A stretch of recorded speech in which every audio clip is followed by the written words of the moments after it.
오늘 우리가 본문을 읽었는데요. 오늘 본문은 우리가 잘 알고 있는 비유입니다. 과부와 재판장 비유. 그 내용들 잘 알고 계시죠? 그 내용을 혹시 모르시는 분이 계실지도 모르니까 간단히 살펴보면요. 어떤 도시에 한 과부가 있었습니다. 그런데 그 과부에게 원수에 대한 원한이 있었던 것 같습니다. 그래서 그 원한을 풀어달라고 재판장에게 매일같이 찾아갑니다. 그리고 간청을 하는 거죠. 그리고 재판장은 결국 이 과부의 그 간청을 들어주었다라는 것이 오늘에 나타난 이 본문, 이 비유의 굉장히 간단한 내용입니다.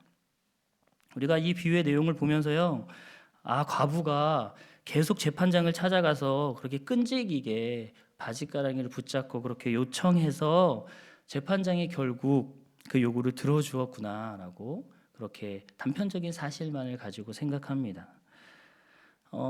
근데 오해의 지점이 조금 있을 수 있다는 것이죠. 먼저는 오늘 본문에 나타난 우리가 재판장의 모습을 보면요, 그 재판장은 단순히 그렇게 끈질기게 매달렸다고 그 이야기를 들어주는 사람이 아니라는 것입니다. 누군가 자기를 매일 찾아와서 귀찮게 한다고 그 요구를 들어주는 사람 같지 않다는 것이죠.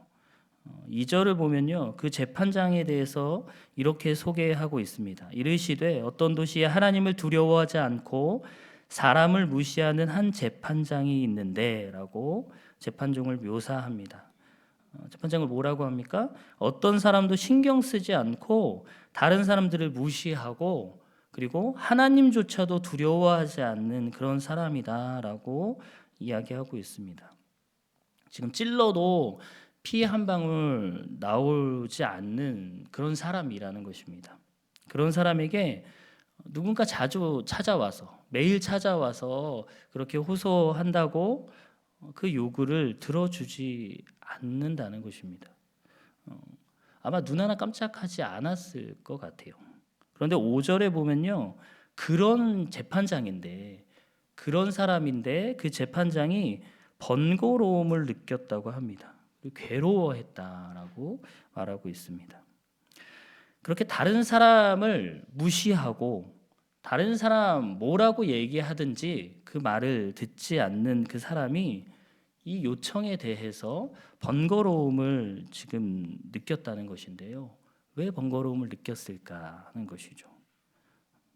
그냥 무시하면 될 건데 평상시 그의 그 성격과 같이 뭐라는 거야 하고 귀를 닫고 무시해 버리면 되는데 그렇지 못하고 번거로워한 이유가 무엇일까 하는 것이죠.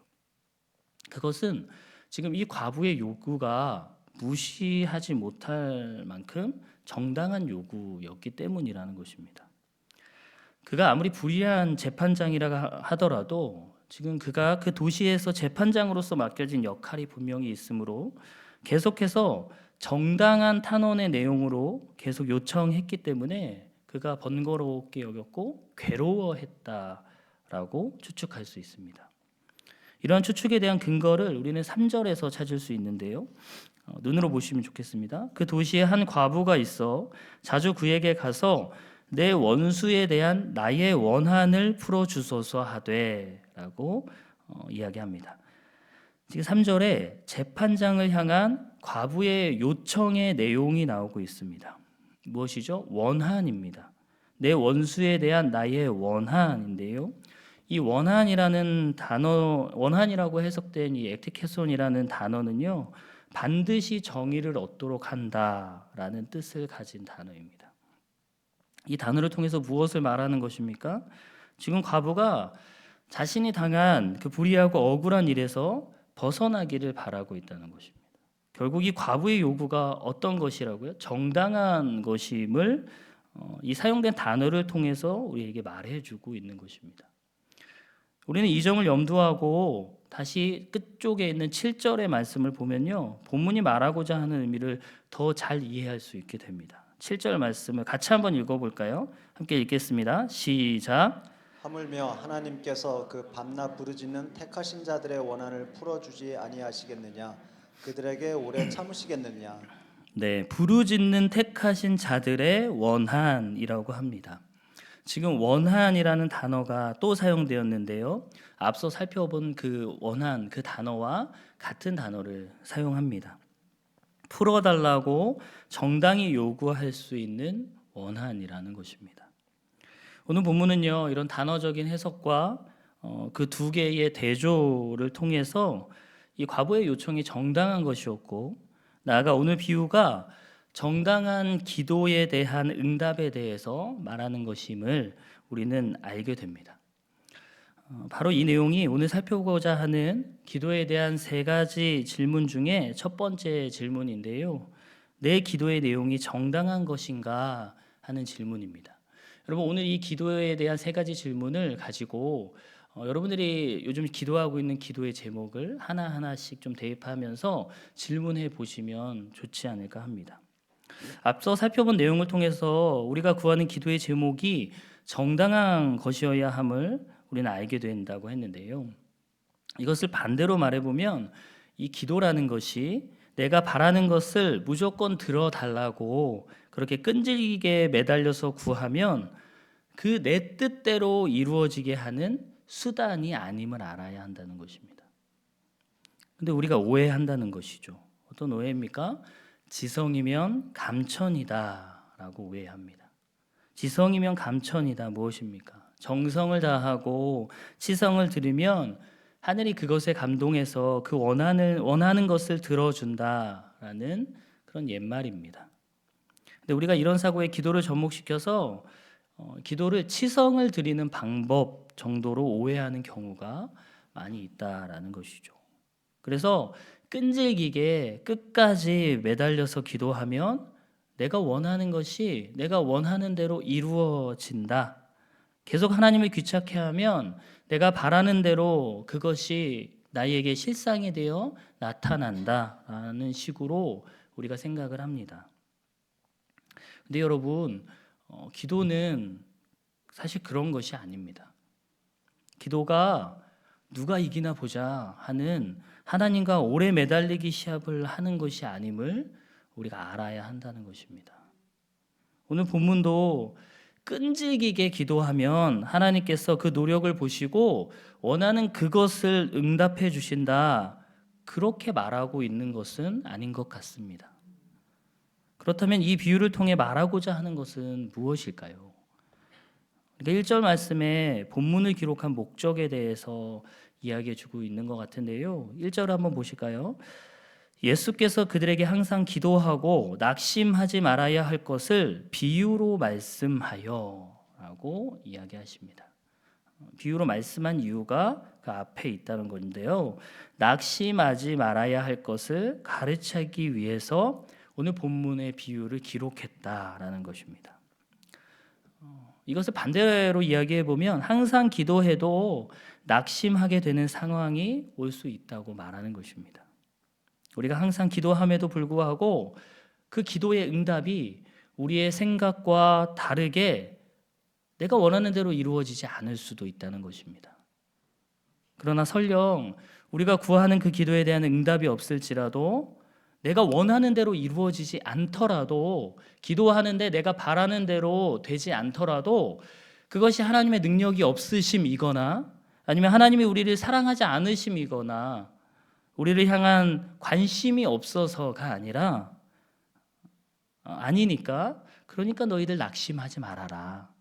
지금 본문의 비유를 통해서 하나님께서 그렇게 우리에게 말씀하고 계시다는 것입니다. 그렇습니다. 우리가 우리의 바라는 바를 요청할 때 하나님께서 그 요구를 우리가 원하는 대로 들어주시지 않을 때가 있습니다. 여러 가지 이유가 있을 수 있겠죠. 그런데 그 여러 가지 이유들 중에서 이 시간에 우리가 집중해서 생각해 보고자 하는 것은 그 요구가 하나님의 뜻과 다를 때, 하나님 보시기에 적합하지 않을 때 하나님께서 그 기도에 응답하지 않으실 수 있다는 것입니다.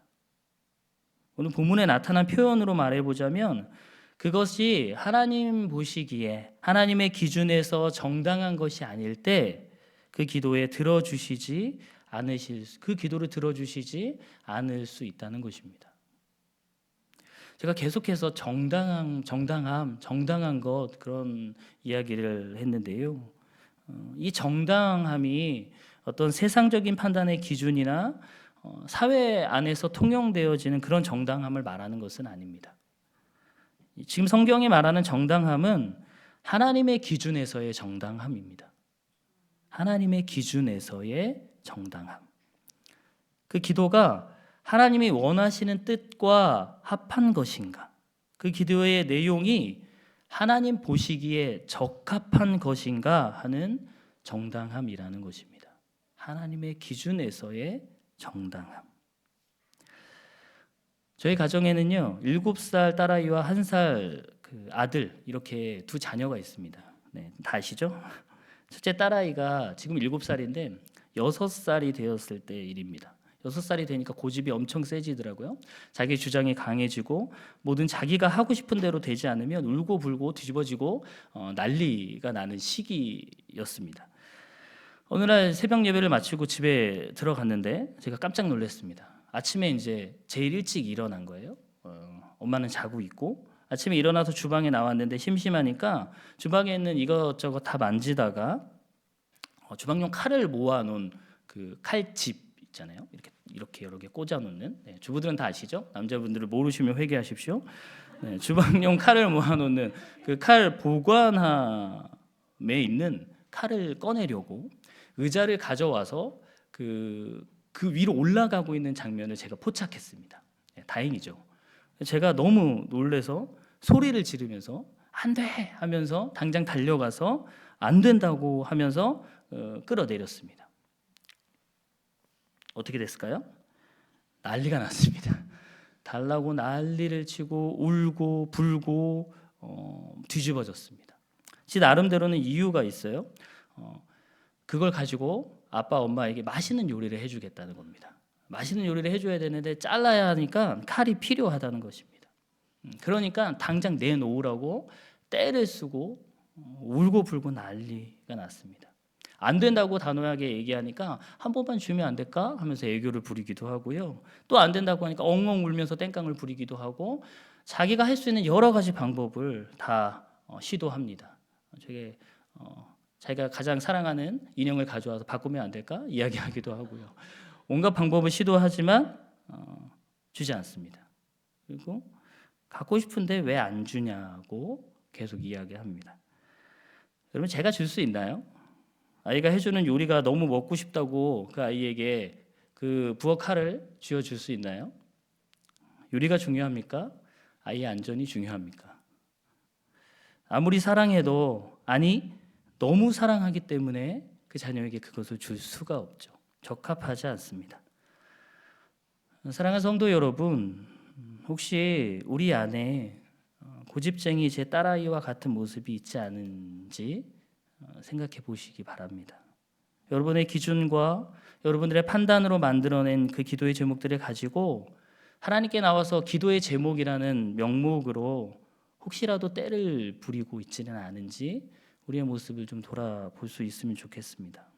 그러면서 왜 내 기도에 응답해 주지 않느냐고, 하나님께서 그것을 들어주실 능력이 없으신 분이 아니시냐고 하나님을 의심하고 또 불평하면서 하나님을 원망하고 계시지는 않나요? 이 시간 우리의 기도의 제목들을 하나씩 꺼내놓고요, 그 기도의 내용이 정말 하나님의 뜻과 합한 것인가, 나는 기도를 통해서 하나님의 기준에 정당한 요구를 하고 있는가, 하나님이 보시기에 적합한 내용들로 하나님께 기도하고 있는가, 우리의 기도의 내용을 좀 점검하실 수 있는 은혜가 있기를 소망합니다. 제가 이렇게 말하면요, 그럼 나 안 해. 네. 또 아니면 뭐죠? 하나님이 원하시는 뜻이 있으면 내가 굳이 기도하지 않아도 하나님 그대로 이루시겠지, 이렇게 말씀하시는 분이 10명 중에 한 분이 꼭 있으시더라고요. 이 안에는 없기를 바랍니다. 그러나 오늘 본문은요, 항상 기도해라 라고 그렇게 분명히 언급하면서요, 기도가 우리 신앙인들의 기본적인 의무라는 것을 전제하고 그 전제 위에 우리에게 이 기도의 내용을 이야기하고 있다는 것을 우리는 알아야 합니다. 어느 시기에 어떠한 방법으로 이루실지 우리는 알지 못하나 우리는 그저 항상 기도해야 한다는 것입니다. 마가복음 14장 38절에서는 시험에 들지 않게 깨어있어 기도하라라고 분명하게 이야기합니다. 우리가 나의 기준, 나의 정당함이라는 그 교만함의 시험에 빠져서 그 기도를 들어주시지 않는다고 하나님을 오해하고 의심하지 않도록 항상 깨어서 기도해야 한다는 것입니다. 깨어 있다는 것은요, 지금 우리가 첫 번째 질문한 그 내용입니다. 하나님 뜻에 합한 것인가, 적합한 것인가 계속 깨어서 확인해야 한다는 것이죠. 하나님의 기준으로 하나님의 때에 그 하나님의 선하신 방법대로 응답하심을 신뢰함으로 매일매일의 삶 속에서 깨어서 하나님이 원하시는 그 기도의 제목들로 기도하시는 모든 성도님들 되시기를 주님의 이름으로 축복합니다. 근데 우리가요, 이렇게 정당한 기도의 내용을 가지고 기도한다고 하더라도 하나님께서 왜 우리의 기도를 들어주시는 것일까요? 하나님께서 우리의 기도를 들어주셔야 하는 이유가 있습니까? 네, 대답을 못 하시는군요. 여러분, 이것이 우리가 기도에 대해 생각해 볼 두 번째 질문입니다. 우리의 기도를 하나님이 왜 들어주시는 것인가 하는 것이죠. 우리는 이 질문에 대한 답을 하나님과 우리의 관계성을 통해서 찾을 수 있게 됩니다. 본문 비유의 재판장과 과부는 서로 어떤 관계였습니까? 두 관계가 친밀한 관계였나요? 서로 친한 관계입니까? 아니죠. 그들은 서로 상관없는 사람들이었습니다. 서로 전혀 알지 못하는 아무런 관계성이 없는 사람들입니다. 그렇게 재판장은 과부가 오는 것이 귀찮습니다. 짜증납니다. 그가 무엇을 요청하면 번거롭습니다. 본문의 표현대로 괴롭습니다. 그런데 하나님과 우리의 관계는 어떻습니까? 전혀 상관없는 관계인가요? 혹시 그러십니까? 아니죠. 하나님께서 우리의 아버지가 되십니다. 우리는 하나님의 사랑하는 자녀입니다. 그렇게 하나님은 우리가 계속해서 하나님께 나오는 것을 즐거워하십니다. 원하십니다. 그래서 더 적극적으로 그렇게 해라라고 말씀하신다는 것입니다. 재판장과 같이 번거로워하고 귀찮아하고 짜증내고 괴로워하는 것이 아니라요, 항상 나에게 그렇게 와서 나에게 기도해라 말씀하시는 하나님이시라는 것입니다. 왜요? 우리가 하나님의 자녀이니까요. 하나님이 우리 아버지이시니까요. 여러분들 다 부모님이시잖아요. 여러분의 자녀가 여러분들에 와서 얘기하는 것이 너무나 소중하지 않습니까? 아니시면 또 회개하십시오. 네, 그렇잖아요. 자녀이기 때문입니다. 기도는 바로 이런 하나님과 우리의 관계로부터 나오는 하나님의 자녀이기 때문에 누리게 되는 특권입니다. 기도는 하나님의 자녀라는 지위가 얼마나 소중한 것인지, 얼마나 위대한 것인지 그것을 그분 앞에서 증언해 주는 것입니다. 다른 말로 해보면요, 죄로 인해서 우리가 하나님과 원수되었고 하나님 앞에 설 수 없는 우리들인데 하나님께서 그런 우리들을 선택해서 택하셔서 우리를 하나님의 자녀 삼아 주시고 이제 우리와 함께 하시면서 이제 내가 너와 교제하겠다, 너와 함께 하겠다 말씀하시는 그 하나님의 은혜를 경험하는 것이 그 순간이 바로 기도하는 순간이라는 것입니다. 그것이 기도입니다. 여러분, 이처럼 기도는요, 우리의 어떤 수준이 아닌 신분으로 주어지는 하나님의 주권적인 선물임을 기억해야 합니다. 이 문장이 중요합니다, 여러분. 우리의 수준으로 되는 것이 아니고 우리의 신분으로 되는 것입니다. 우리가 어떤 수준이 됩니까? 그래서 마태복음 7장 11절은 이렇게 이야기합니다. 너희가 악한 자라도 좋은 것으로 자식에게 줄 줄 알거든 하물며 하늘에 계신 너희 아버지께서 구하는 자에게 좋은 것으로 주지 않겠느냐. 기도의 핵심에 대한 내용을 잘 담고 있죠. 성경이 말하는 기도의 핵심은 우리의 기도가 우리의 어떤 공로나 우리의 치성 때문에 응답되는 것이 아니라 무엇 때문에요? 하나님과의 관계성, 바로 하나님의 자녀된 신분 때문에 이루어지는 것임을 우리에게 말해주고 있습니다. 기도의 가장 기본이 되는 주기도문을 보면 그 기도의 첫 대사가 무엇이죠? 네. 주기도문 평소에 안 하십니까? 아버지입니다. 하늘에 계신 우리 아버지요. 그리고 그렇게 아버지로 시작해서 마무리가 어떻게 되죠? 아버지께 영원히 있사옵나이다 라는 고백으로 기도가 맞춰지고 있습니다. 이처럼 예수님께서 제자들에게 기도에 대해서 가르치시면서 무엇보다 하나님께서 우리의 아버지가 되심을 강조하고 계시다는 것입니다. 내 아버지께 기도하라. 내 아버지께서 갚으시리라. 하나님 너희 아버지께서 아시느니라. 이런 표현들이요, 주기도문이 나오는 마태복음 6장에서만 10번 이상 등장하고 있습니다. 우리 아버지 되시는 하나님을 의도적으로 계속해서 강조하고 있습니다.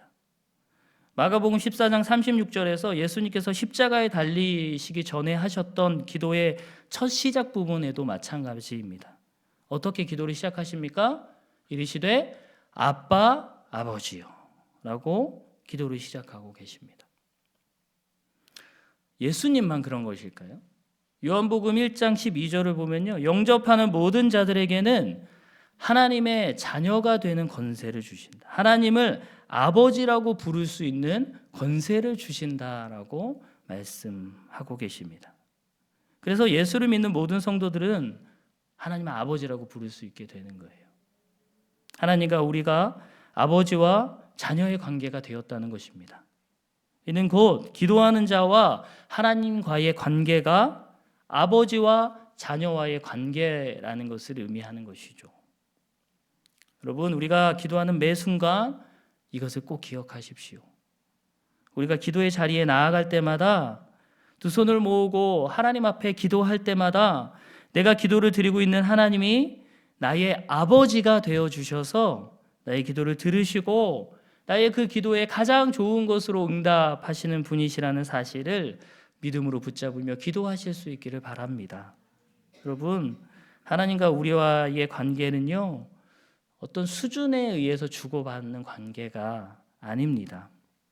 아버지와 자녀라는 신분에 의해 이루어지는 관계라는 사실을 기억하시고 하나님의 자녀로서 하나님의 자녀답게 하나님의 뜻을 구하고 그 기도를 통해 복을 누리시는 여러분들이 되시기를 주님의 이름으로 축복합니다. 네, 이제 기도에 대한 세 번째 질문인데요. 힘이 생기죠? 네, 마지막 질문이죠.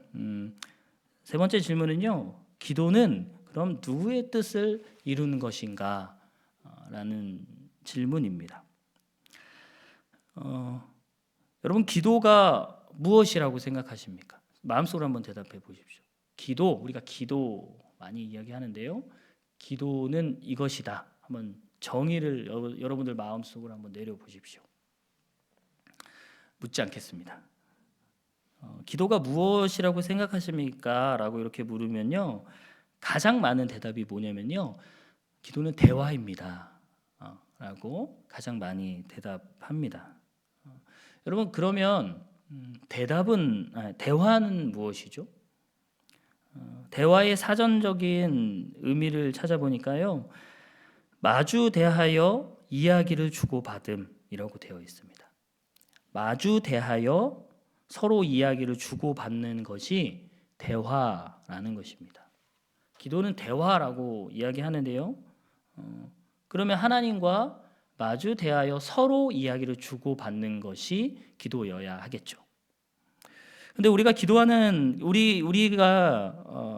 기도는 하나님과의 그 대화입니다. 이렇게 이야기하면서 정작 우리의 기도의 모습을 한번 살펴보면요, 마주 대하여 서로 이야기를 주고받는 모습이 전혀 없음을 발견하게 됩니다. 네, 전혀라고 말씀드려서 죄송합니다. 한번 생각해 보십시오. 그저 우리의 할 이야기만 계속 쏟아내는 일방적인 기도의 모습을 우리의 기도의 모습 속에서 참 많이 보게 된다는 것입니다. 제가 오늘 한 가지 고백을 하면요, 저는 저희 어머니와 통화하는 것을 그다지 좋아하지 않습니다. 네, 싫어한다고는 이야기하지 않겠습니다. 혹시 저희 어머니가 보고 계실 수 있으니까요. 네, 제 가족 얘기를 자꾸 해서 죄송한데요, 오늘까지만 하겠습니다. 제가 가끔 안부 전화를 하거나, 저희 어머니 혼자 계시는데요, 가끔 안부 전화를 하거나 전해야 할 말이 있어서 전화를 이렇게 드리면요, 제가 여보세요 하고 이제 어머니가 여보세요 하고 전화를 받으시는 그 순간부터 본인의 이야기를 시작하십니다. 네, 한 30분 정도 본인의 이야기를 풀 스토리를 쫙 이렇게 장황하게 쏟아내시고 자세한 얘기는 만나서 하자 이렇게 말씀하시고 네, 본인 하실 이야기가 다 끝나면 그래 알겠어 하고 끊으십니다. 네, 들어주는 분이 많이 없으셔서 참 이야기하고 싶으시구나 하는 생각으로 제가 리액션도 크게 하면서 좀 잘 들어주려고 나름 노력을 하는데요. 사실 매번 그러시니까 가끔은 이렇게 착한 저도 화가 날 때가 있습니다. 네. 어느 날도 어머니께 전화를 걸어서 제 이야기를 전해드려야 하는데 어머니께서 그날도 전화를 받자마자 그동안에 이제 살아온 여정을 저에게 쭉 말씀하시는 겁니다. 그리고 나서 제 이야기를 해야 되는데 듣지도 않으시고 본인 하실 이야기를 다 하시고 나서 그날도 어김없이 전화를 툭 끊으셨습니다. 제가 많이 그날은 화가 났어요. 그래서 다시 전화를 걸었습니다. 그리고 어머니 전화 받으셨을 때 어머니 전화를 그렇게 자꾸 끊으시면 어떡합니까? 제 이야기는 하지 못하지 않습니까? 제 이야기를 좀 듣고 끊으십시오. 이렇게 말씀드렸더니 응 그래 하고 툭 끊으셨습니다. 네, 정말 대화가 아니죠. 대화가 되지 않습니다. 이건 대화라고 이야기하는 것이 아닙니다. 그런데 하나님께 기도하는 우리의 모습이 어쩌면 이런 것 같습니다. 내 할 말들만 주구장창 그렇게 하다가 다 쏟아내고 시원하다. 이제 하나님 다 얘기했죠. 다 얘기했으니까 이제로 다 들어주십시오. 이렇게 말하고 뒤돌아 버리는 것이 우리의 기도의 모습이라는 것입니다. 그러나 성경이 우리에게 가르쳐주는 기도는요, 사실 그런 것이 아니라는 것이죠. 예수님께서 마가복음 14장 36절에서 십자가에 달리시기 전에 하셨던 그 기도를 통해서 기도가 어떤 것인지에 대해서 몸소 우리에게 보여주셨는데요. 아빠 아버지여, 아버지께는 모든 것이 가능하오니 이 잔을 내게서 옮기시옵소서. 그러나 나의 원대로 마시옵고 아버지의 원대로 하옵소서 하시고. 예수님의 기도입니다. 생각을 해봤어요. 이 기도를 만약 우리가 했다면 아마 이랬을 것 같습니다. 우리라고 하면 좀 싫어하시니까 제가 했다면 아마 이랬을 것 같습니다. 하나님 아버지께서는 모든 것을 하실 수 있는 분이심을 내가 믿습니다. 그런데 하나님 이 잔을 제가 감당하기가 너무 힘듭니다. 그러니 이 잔을 좀 옮겨 주십시오. 이것이 제가 원하는 것입니다. 하나님, 제가 원하는 것을 들어 주십시오. 이렇게 일방적으로 쏟아내고 그 자리에서 일어났을 것 같습니다. 거기까지였을 것 같아요. 그런데 예수님께서는요, 거기서 끝나지 않으셨다는 것이죠. 그러나라고 말씀하십니다. 그러나라고 기도를 한 호흡 더 이어가면서 나의 원대로 마시옵고 아버지의 원대로 하옵소서 하시면서 아버지의 뜻을 구하고 계신 것을 보게 됩니다. 여러분, 기도라는 것이요, 내 문제와 내 어려움들, 그리고 내가 원하는 것들, 내가 가지고 있는 어떤 바램들, 그 모든 것들까지 가지고 하나님께 나오는 것이 물론 맞습니다. 그런데요, 그 모든 것들을 다 쏟아내고 내가 원하는 것을 얻기 위해서 끈질기게 그렇게 매달려서 구하는 것이 기도의 참된 의미가 아니라는 것입니다. 그것은 너무 어린아이의 기도와 같은 거예요. 기도는요, 성숙한 신앙인의 기도는 그런 것이 아닙니다. 기도는 하나님의 뜻과 나의 뜻 사이에 그 간격을 경험하는 것입니다.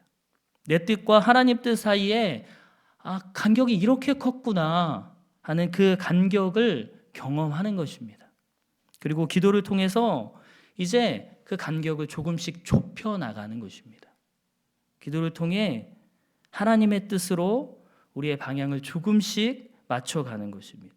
하나님 쪽으로요, 우리가 좀 더 가까워지고 하나님 뜻으로 좀 더 가깝게 기울어져 가는 것입니다. 나의 뜻에 하나님의 뜻을 끼워 맞추려고 노력하는 것이 아니라 비록 처음에는 내가 원하고 내가 바라는 내 뜻을 가지고 왔지만 기도하면서 하나님의 뜻을 하나씩 그렇게 알아가니까 나의 뜻과 나의 생각들을 하나씩 내려놓게 되어서 이제 그 간격이 조금씩 메꿔지고 나의 뜻이 하나님의 뜻으로 조금씩 가까워지는 것. 여러분, 그것이 바로 기도라는 것입니다. 그래서 어떤 설교자는요, 기도는 하나님의 심정에 닿는 길이다라고 표현합니다. 너무 멋지지 않습니까? 하나님의 심정에 닿는 길. 우리의 기도가 하나님의 심정에 닿는 멋진 고백이길 소망해 봅니다. 그런데 이렇게 하나님의 뜻을 알아가고 그 하나님의 심정에 닿기 위해서는 먼저 해야 하는 것이 있는데요. 알아야 합니다. 그것이 먼저예요. 알아야 하는 것이 있어요. 뭘 알아야 되죠? 하나님의 뜻을 알아야 되잖아요. 어떻게 알 수 있죠? 말씀을 통해서 알아야 합니다. 말씀을 통해서 하나님이 어떤 분이신지, 하나님께서 나에게 원하시는 것이 무엇인지, 우리가 하나님의 뜻이 무엇인지, 나를 통해서 이루어 가실 그 하나님의 뜻은 정말 무엇인지 그것을 알아야지만 그것을 통해서 하나님의 뜻이 이거구나. 그 하나님의 뜻을 발견하고, 그런데 내 생각은 그렇지 않은데, 내 생각과 내 뜻은 이런데, 그럼에도 불구하고 하나님께서 이 말씀을 통하여서 나에게 이렇게 말씀하시니 내가 내 뜻을 이제 내려놓고 하나님 그 말씀 따라서 하나님 뜻에 순종하겠습니다. 이렇게 나의 뜻과 하나님 뜻 사이의 간격을 좁혀 나가는 것입니다. 그래서 말씀과 기도가 결코 떨어질 수 없고 분리될 수 없는 것입니다. 말씀을 통해 하나님의 뜻을 알고 기도를 통해서 그것을 확신할 수 있게 되는 것입니다. 성경은 이것을 믿음이다라고 이야기하고 있습니다. 오늘 본문도 그 믿음에 대한 말씀으로 오늘 비유를 마무리 짓고 있는데요. 8절 말씀 함께 마지막으로 읽어볼까요? 8절 말씀 같이 읽읍시다. 시작. 내가 너희에게 이르노니 속히 그 원한을 풀어주시리라. 그러나 인자가 올 때에 세상에서 믿음을 보겠느냐 하시니라. 사랑하는 위례가족 여러분, 기도는 내가 원하는 대로 응답되어지기 때문에 하는 것이 아닙니다. 기도는 하나님이 이 세상 모든 것의 주권자이심을 마음으로 고백하고 그분 앞에 엎드려서 그분을 향한 순종의 마음을 표현하는 것이 기도입니다. 하나님, 오늘도 내게 어려움이 있고 고통이 있습니다. 내 삶 속에 힘든 것들이 있습니다. 하나님, 이런 것들을 없애달라는 저의 기도를 하나님께서 들어주시지 않으시더라도 하나님 그래도 괜찮습니다. 하나님께서 모든 것의 주권자이시기 때문입니다. 하나님, 저는 하나님의 깊으신 뜻과 하나님의 그 지혜를 다 알지 못합니다. 그러나 하나님이 나의 주인이신 것만으로 나는 만족합니다. 오늘 나의 그 수많은 기도의 제목들 중에서 어떤 것들을 이루시고 어떤 것을 보류시키실지 모르지만 언제나 내 기도에 귀 기울이시고 마침내 넘치도록 하나님의 선하신 방법대로 응답하실 것을 내가 믿음의 눈으로 바라보고 그것에 감사합니다.